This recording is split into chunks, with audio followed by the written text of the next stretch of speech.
Mga nagbabagang balita. Patuloy na pagtaas ng presyo ng mga pambilihin. Mga consumer nagreklamo na. Kontrobersyal na paghalal ng isang mayor sa Lapuyan dahilan alamin ang buhay ng isang estudyanteng atleta. Kat na Pinoy Love Team na Narayan, hiwalay na?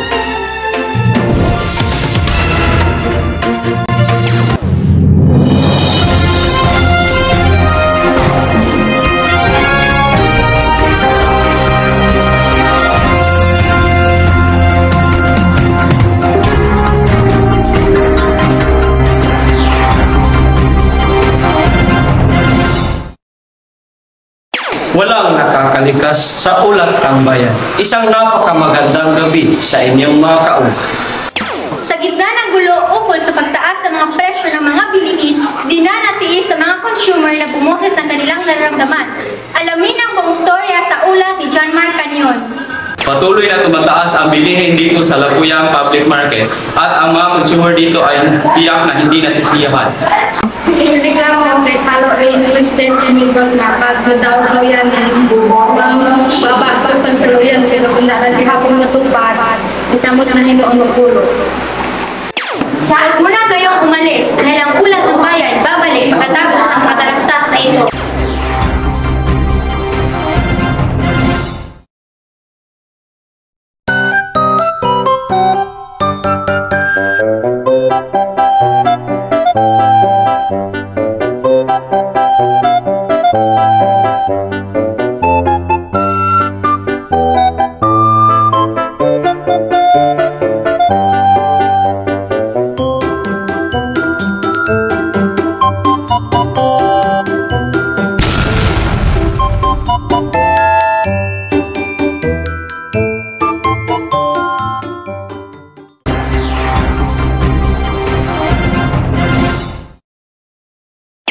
At para sa balitang sports, ihahatid yan sa atin ni Aliyah Babani. Pagkatapos ng isang matagumpay na pagpartisipa ng mga Pilipinong atleta sa 2024 Paris Olympics, mas dumarami ng mga estudyante na hinahangad na maging isang atleta. Alamin natin ang mga buhay at mga preparasyon na ginagawa ng mga estudyanteng atleta. Panoorin natin itong isang panayam na isinagawa namin sa isang kilalang estudyanteng atleta mula sa Lapuyan National High School. Pakilala mo muna ang iyong sarili sa Ako nga pala si James Harold B. Gunutan o mas kilalang Adem at ako ay isang student athlete na nagmula sa Lapuyan National High School.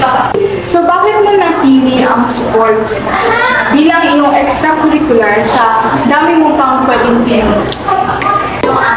Dahil dito ako sumaya at dahil sa sport na to, marami akong naging kaibigan dito at masaya ako. Okay, so paano mo nababalanse ang iyong pag-training at pag-training? Unang-una, kailangan mo yung disiplina sa sarili at time management talaga kasi mahirap, nakakapagod sa pag-aaral tapos rekta, mag-ensayo, ganyan.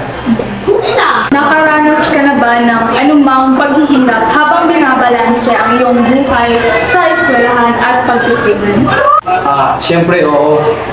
Nahihirapan ako minsan. Example, may mga project o assignment, tapos may training ka pa. Nahihirapan ako kung ano ba yung unahin ko doon, yung pagtitraining ko pa. Sa time talaga. Kung papiliin ka sa dalawa, anong mas uunahin mo? Ang academics or ang sports? Unahin ko yung academic. Oo, masaya ang sports, ganyan. Pero mahalaga ang pag-aaral. Kaya kinakailangan ko yan bilang isang estudyante. May masasabi ka ba sa mga naghahangad na maging isang estudyante atleta katulad mo? Payo ko o tips ay dapat magkaroon tayo ng disiplina sa sarili at pagpatuloy lang natin yung kahilingan natin at huwag natin kalimutan na ano man yung mga pinapangarap natin, ang gusto natin, dapat kasama natin yung mga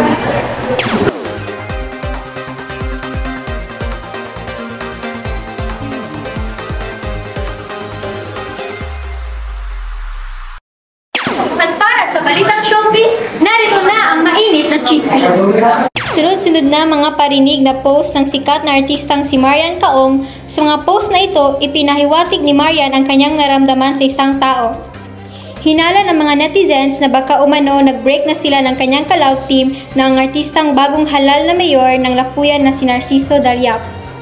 At doon nagtatapos ang ulat ng bayan sa araw ko. Lagi kami nagpapasalamat sa pagpili at pagsuporta sa Ulat ng Bayan.